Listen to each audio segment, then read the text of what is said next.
Hello students, in this video we will learn an important lesson of life through the poem The Ant and the Cricket by Aesop. Aesop was a Greek fabulist and a storyteller.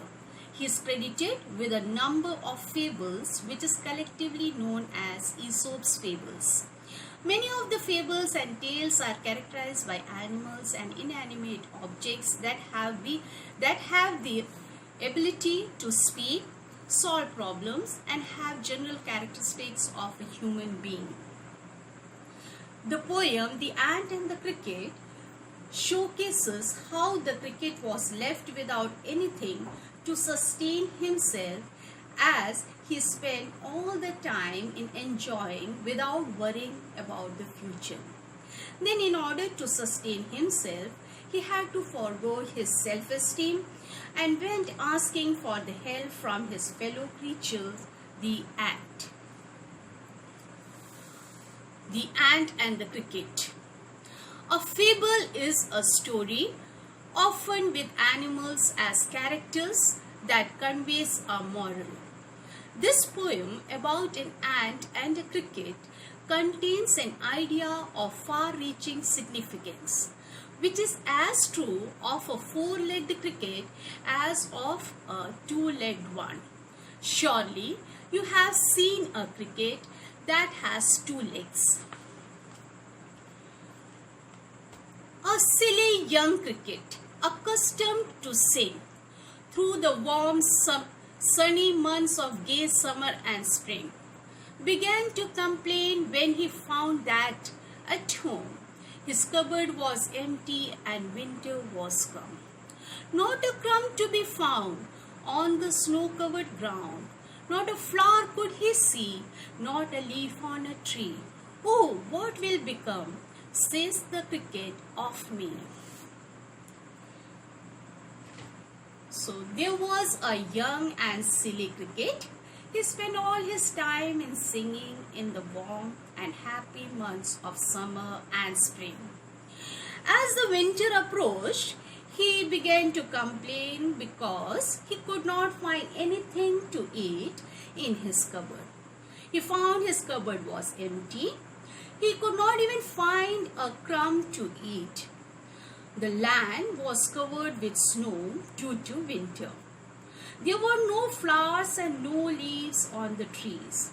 He got worried and became anxious and said what would become of him.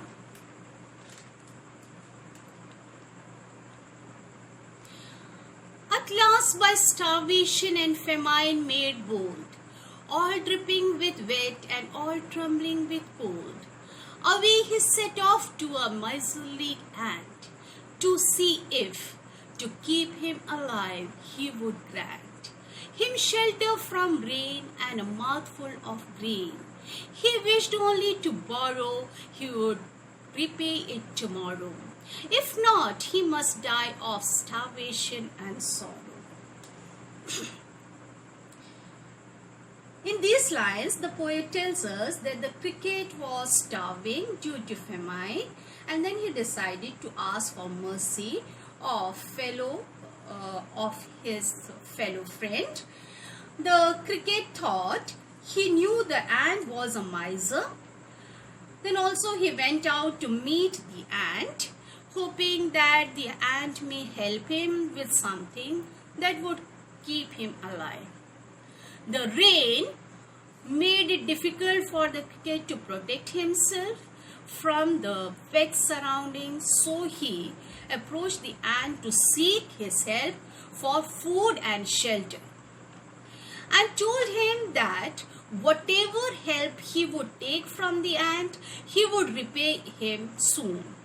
But if the ant refused him, then he would die of starvation. Says the ant to the cricket, I am your servant and friend, but we ants never borrow, we ants never lend. But tell me, dear cricket, did you lay nothing by when the weather was warm? Quoth the cricket, not I. In these lines, the poet tells us about the ant's reaction The ant felt sorry for the cricket. He told the cricket about the principles of ants, that they never borrow nor they lend anything.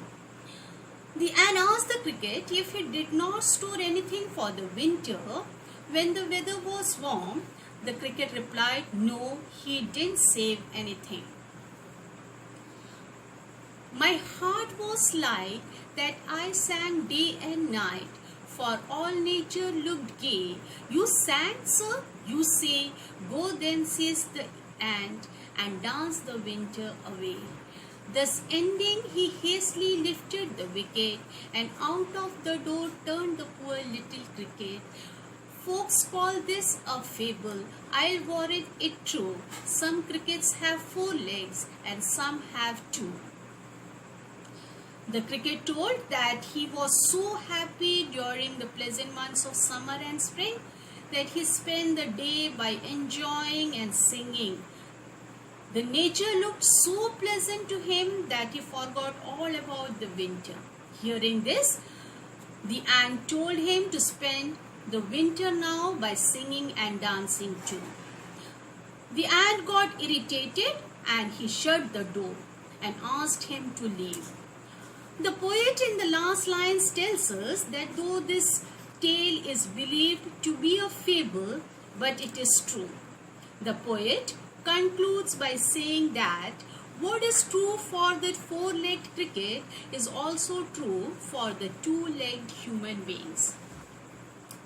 Thus, we learn a lesson from this poem that we should enjoy the happy moments of our life but should not be ignorant regarding our future. A very careful planning is essential for everyone as it ensures a secure future.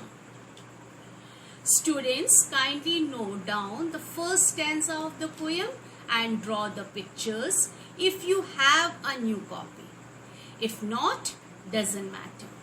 But note down the word meanings and question answers. Thank you. God bless you.